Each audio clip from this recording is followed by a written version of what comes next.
বাংলাদেশে বহুল প্রচলিত একটা প্রবচন আছে, বিশেষ করে যারা মৌলবাদী রাজনৈতিক আদর্শের সাথে অর্থাৎ ইসলামী আদর্শের সাথে সম্পর্কিত, তাদের মধ্যেই এটা ব্যাপকভাবে প্রচলিত এবং তারা খুব সংঘবদ্ধভাবে প্রোপাগান্ডা আকারে এটা ছড়ায়।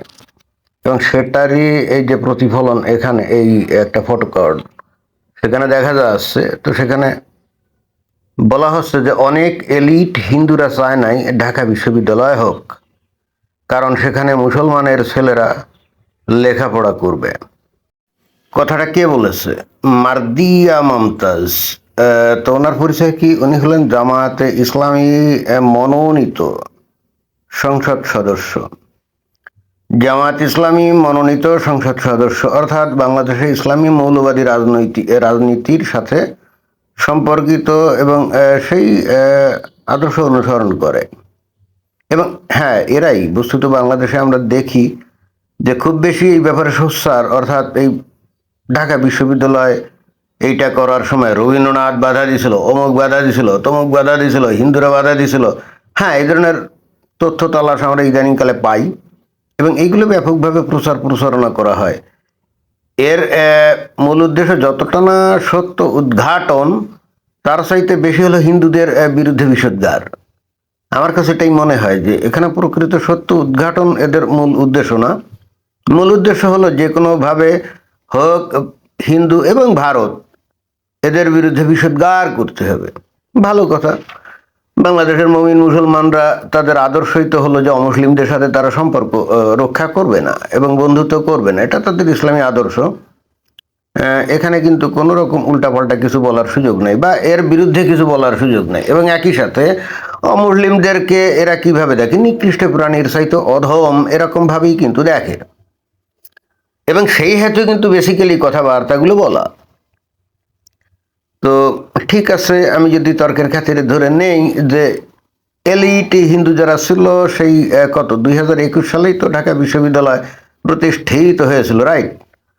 তো তখন অবশ্যই এটা কিন্তু বলাই বাহুল্য যে তখন কিন্তু বস্তুত ইংরেজদের লেজুড় বৃত্তি করেই অনেকটা এই হিন্দুরা বেশ ভালো পজিশনে ছিল, জমিদারিতে তারা অগ্রগণ্য ছিল, শিক্ষিত লোকজন বা ইন্ডিয়া তখন যে সিভিল সার্ভিস ছিল আর কি, যেটাকে কি বলতো জানি, আইসিএস মনে হয়, ইন্ডিয়ান সিভিল সার্ভিস। হ্যাঁ, তো তাতেও কিন্তু ওই হিন্দুরাই অগ্রগণ্য ছিল। কারণ হচ্ছে কি, যখন মুসলমানদের হাত থেকে ক্ষমতা ছিনিয়ে নিল ইংরেজরা, তখন হিন্দুরা মোটামুটি হাফ ছেড়ে বাঁচলো। অ্যাটলিস্ট মুসলমানদের তারা আদর্শগতভাবে পছন্দ করতো না, আর মুসলমানরাও হিন্দুদের আদর্শগতভাবে পছন্দ করতো না। তো এর থেকে বস্তুত ইংরেজরা যখন এসে মুসলমানদের উৎখাত করে দিল, তখন হিন্দুরা কিন্তু উৎসাহিত হলো এবং ইংরেজদের সাথে সম্পর্ক বৃদ্ধি করলো।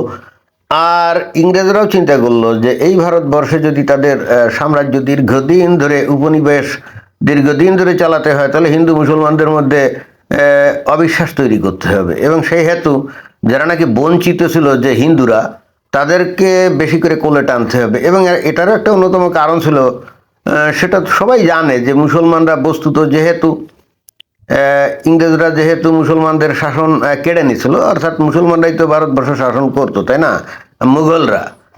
তো এখন মুসলমানদের কাছ থেকে যখন ক্ষমতা কেড়ে নিল, স্বাভাবিকভাবে তারা তো একটু মনক্ষুণ্ণ হবে, তাই না? এবং তাদের মধ্যে বিদ্রোহ বিক্ষোভ এগুলো থাকবে, কারণ তারাই মনে করতো যে তারাই এই অঞ্চলের অধিপতি। তো ফলে হচ্ছে তাদের এই মনক্ষুণ্ণতা বা বিক্ষোভ এইটাকে আরও উস্কে দেওয়ার জন্যে,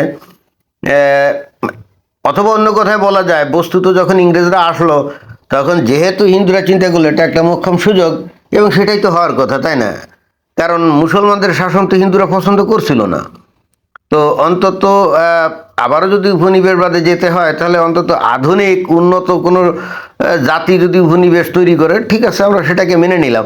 এটা হলে হিন্দুদের আর কিন্তু কোনো চয়েস ছিল না, বুঝতে হবে, হিন্দুদের কিন্তু কোনো চয়েস ছিল না। কারণ হিন্দুরা তো আর সেই ওই যে 1757 সালে পলাশির কারণে হিন্দুরা তো আর ক্ষমতা পাইতো না, তাই না? এবং ওই যে সিপাহী বিপ্লব যেটা ঘটলো 1857 সালে, সেখানেও তো হিন্দুরা ক্ষমতা পাইতো না।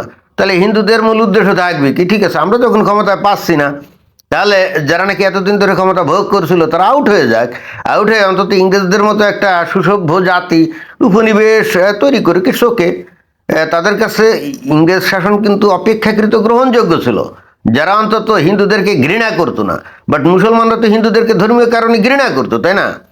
এখানে অনেকে বলে যে হিন্দুরা ব্রিটিশদের কি দালালি করছে, তারপরে চাটুকারিতা করছে, তা কি করবে না? এটাই কি স্বাভাবিক না? এটাই কি স্বাভাবিক না? মুসলমানরা তো হিন্দুদেরকে নিচু দৃষ্টি দিয়ে দেখতো, হীন দৃষ্টি দিয়ে দেখতো, তাদেরকে প্রধানত করে রাখতো, এবং অনেক হিন্দুদেরকে তারা অত্যাচার নির্যাতন করে মুসলমান হতে বাধ্য করছে না।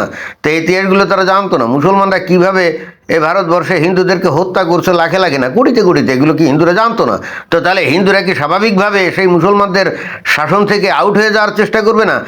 প্রথম টার্গেট হয়তো হতে পারে যে তারা নিজেরাই হয়তো দেশ দখল করবে, নিজেরাই রাজত্ব কায়েম করবে, কিন্তু যখন সেটা তাদের দ্বারা সম্ভব হলো না বা তারা পারলো না, তখন অন্তত মুসলমানদের হাত থেকে তো রেহাই পাই।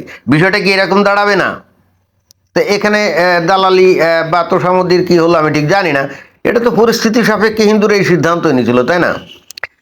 আর মুসলমানরা কি করলো? অভিমানে তারপরে বিক্ষোভে তারা ব্রিটিশ শাসন থেকে দূরে থাকলো, এবং তারা এখানে একটা ব্রিটিশের যে কাজ করলো, হিন্দুরা যেহেতু খুশি হলো, ইংরেজদের সাথে সংযোগ বৃদ্ধি করলো, ইংরেজরা তখন তাদের ইংরেজি শিক্ষা বা আধুনিক শিক্ষা এ সম্বলিত স্কুল কলেজ বিশ্ববিদ্যালয় ইত্যাদি কিন্তু এই ভারতবর্ষে চালু করলো, এবং সেখানে হিন্দুরা দলে দলে সেই সমস্ত স্কুল কলেজ বিশ্ববিদ্যালয়ে ভর্তি হয়ে তারা আধুনিক শিক্ষায় শিক্ষিত হতে থাকলো। আর যত বেশি আধুনিক শিক্ষায় শিক্ষিত হতে থাকলো, তো চাকরি বাকরি ব্যবসা বা বিভিন্ন ক্ষেত্রে এমনকি জমিদারি সব ক্ষেত্রেই তো হিন্দুরা সামনের দিকে চলে আসবে। এবং ব্রিটিশরা বস্তুত এটাই তো চাচ্ছিল। ব্রিটিশরা চাচ্ছিল যে হিন্দুদের প্রতিষ্ঠা করতে, মুসলমানদেরকে দমন করতে, কারণ মুসলমানদের বিশ্বাস তারা করতেছিল না। যেহেতু তারা ক্ষমতাচ্যুত, তাহলে তারা যে কোনো মোমেন্টে আবার বিদ্রোহ করে আবার ভারত দখল করতে পারে, ব্রিটিশদেরকে তাড়িয়ে দিতে পারে। এখানে ওই যে বলে না যে তিতুমির নাকি বাংলা মানে ব্রিটিশ শাসনের অবসান চাইছিল, ভালো কথা, কিন্তু তিতুমির কি এই হিন্দুদের জন্য মঙ্গলজনক কি ছিল নাকি? না।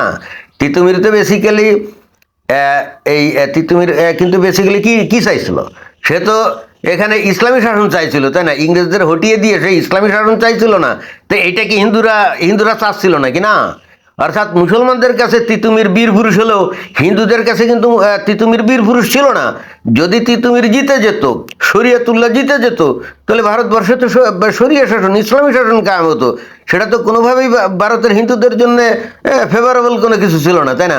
তাহলে হিন্দুরা কাকে সমর্থন করবে? ইংরেজকে করবে না, কারণ তারা তো অন্তত এখানে শরিয়া শাসন কায়েম করতে চাচ্ছিল না। তারা তো আধুনিক শিক্ষা চালু করে হিন্দুদেরকে শিক্ষিত করতে চাচ্ছিল, এবং সেটা করতেছিল আবার তাদের নিজের স্বার্থে, যে মুসলমানদের এগেনস্টে হিন্দুদেরকে লাগিয়ে দেয়া। হ্যাঁ, সেটা divide and rule policy apply করেই তারা এই কাজটা করতো, কিন্তু ইভেনচুয়ালি এতে তো হিন্দুরাই লাভবান হতো। হিন্দুরা তো কোনোভাবেই চাইতে পারে না যে ভারতবর্ষে কি ইসলামী শাসন চালু হোক, তাই না? এতগুলো কথা কি কারণে বললাম জানেন? যে এই ইংরেজরা যখন আধুনিক শিক্ষা চালু করলো, তখন মুসলমানরা অভিমান ভরে তারা কিন্তু ইংরেজি শিক্ষাকে কুফুরি শিক্ষা, তাগুদি শিক্ষা ইত্যাদি বলে তারা কি করলো? তারা ওখান থেকে সরে গিয়ে তারা কিন্তু বিভিন্ন জায়গায় মাদ্রাসা গড়ে তোলা শুরু করলো, এবং সেখানেই তারা ইসলামী শিক্ষা গ্রহণ করা শুরু করলো, তাই না? তারা তো অটোমেটিক্যালি নিজেদেরকে আধুনিক শিক্ষা থেকে দূরে রাখলো। এরপর ওই যে সৈয়দ আহমদ, হ্যাঁ সৈয়দ আহমদই তো ওই যে কোন জায়গায় যে বিশ্ববিদ্যালয়, আলিগড় বিশ্ববিদ্যালয় করলো না, যে অন্তত মুসলমানদের আধুনিক শিক্ষা দেওয়ার জন্য। আমার মূল এতখানি ইতিহাসের কথা এই কারণে বললাম, ওই যে মুসলমানরা একেবারে গড়ে হিন্দুদেরকে কি বলে, ওই মানে ব্রিটিশদের দালাল চাটুকার। আমার বক্তব্য হলো তখনকার সেই পরিস্থিতিতে সেই ওই 1757 অথবা 1857, তো ওই সময় হিন্দুদের কি করা উচিত ছিল? ওই সময় ইংরেজদের দালালি করা ছাড়া তাদের টিকে থাকার তো কোনো ওয়ে ছিল না, কারণ মুসলমানরাও তো তাদেরকে টিকতে দিচ্ছিল না। মুসলমানরাও তো তাদের উপরে অত্যাচার নির্যাতন শোষণ এগুলোই করতো। হিন্দুদের সুন্দরী নারীগুলোকে ধরে নিয়ে কি তাদের হেরেমে রেখে ফুর্তি করতো, তাই না? এই যে নবাব সিরাজউদ্দৌলা, তার কাম কি ছিল? হিন্দুদের সুন্দরী মেয়ে দেখলেই ধরে নিয়ে তার হেরেমে ঢুকাতো। এই যে মোগল বাদশাদের কাম কি ছিল? হিন্দুদের সুন্দরী মেয়ে দেখলেই ধরে নিয়ে তাদের হেরেমে ঢুকাতো, তাই না? আর হিন্দুদের কোনো বা ধনী লোকজন বা এটা ওটা থাকলে তাদের কাছ থেকে কিভাবে জিজিয়া আদায় করতে হবে, তাদের ধন সম্পদ কী করে কুক্ষিগত করতে হবে, এইগুলো ধান্দায় থাকতো। তাহলে মুসলমান শাসক তো হিন্দুদের জন্য মঙ্গলজনক ছিল না। তাহলে তারা তো এর থেকে রেহাই পাওয়ার জন্য খড়কুটো আঁকড়ায় বেঁচে থাকার চেষ্টা করবে, তাই না? এবং ইংরেজরা যখন আসলো তখন সেই কাজটাই তারা করছে। এবং এটা যে কোনো জাতিতে, যে কোনো দেশে এই ধরনের পরিস্থিতিতে, এই ধরনের প্রেক্ষাপটে এই কাজই করবে। ইংরেজরা তো আর যাই হোক হিন্দুদের সুন্দরী মেয়ে দেখলে ধরে নিয়ে তো তাদের হেরেমে রাখতো না, তাই না? যেটা নাকি মুসলমান শাসকরা করতো। তো যাই হোক, যে প্রসঙ্গে বলা হচ্ছিল যে ঢাকা বিশ্ববিদ্যালয় প্রতিষ্ঠার সময় উচ্চ শ্রেণীর হিন্দুরা নাকি এটার বিরোধিতা করছিল ওই 1921 সালে। আমি প্রকৃতপক্ষে ইতিহাসটা জানি না, আর জানি না বলে আমি এ বিষয়ে কোনো মন্তব্য করব না। আমি যে বিষয়ে জানি সেই বিষয়ে খুব দৃঢ় মন্তব্য করি। এবং আপনারা খেয়াল করছেন যে তার মধ্যে সুই ঢুকানোর কোনো সুযোগ নেই। যেমন এতক্ষণ ধরে এই যে এই ব্রিটিশ শাসন, মুসলিম শাসন, হিন্দু, এগুলো নিয়ে যে কথাগুলো বললাম ঐতিহাসিক দৃষ্টিকোণ থেকে, এগুলোর এগেনস্টে কোনো যুক্তি আছে? আর তো বিষয়টা হলো যে করছিল কিনা আমি জানি না হিন্দুরা বিরোধিতা, কিন্তু এখন যদি তর্কের খাতিরে ধরে নেই যে হিন্দুরা বিরোধিতা করছিল, আমার তো কেন জানি এখন মনে হয় যে তারা তো দূরদর্শী ছিল এবং সঠিক কাজই করছিল। কেন জানেন? আচ্ছা, ঢাকা বিশ্ববিদ্যালয় দেখলে কি এখন বিশ্ববিদ্যালয় মনে হয় নাকি উচ্চতর মাদ্রাসা মনে হয় বলেন? এখানের ছাত্র ছাত্রী, শিক্ষক শিক্ষিকা যারাই আছে তাদেরকে দেখলে তো কোনোভাবেই মনে হয় না যে এরা বিশ্ববিদ্যালয়ের ছাত্র, তাই না? এখানে যারা বিজ্ঞান পড়ে তারপরে মানে উপসংহারে উন্নীত হয়, এই সমস্ত বিজ্ঞান দর্শন সব কিছু আছে কোরআন আর হাদিসে। তো ভাই, সব জ্ঞান বিজ্ঞান যদি কোরআন হাদিসে থাকে, ওই যে জাকির নায়েক যেটা আপনাদের ব্রেইন ওয়াশ করে শিখিয়েছে, তাই না?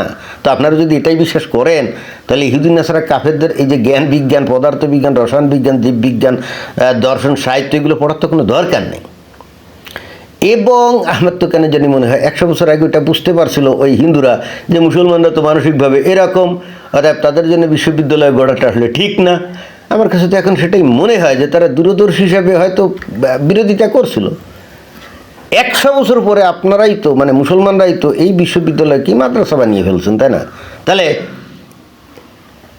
ওই 100 বছর আগে এই বিশ্ববিদ্যালয় না তৈরি করে এখানে একটা মাদ্রাসা তৈরি করলেই তো মুসলমানদের অনেক ভালো হতো। খামোখা 100 বছর তারা সময় নষ্ট করলো, মানে টাইম ওয়াস্ট করলো আধুনিক হওয়ার জন্য, তাই না? ফাইনালি তো তারা আধুনিক হয়নি।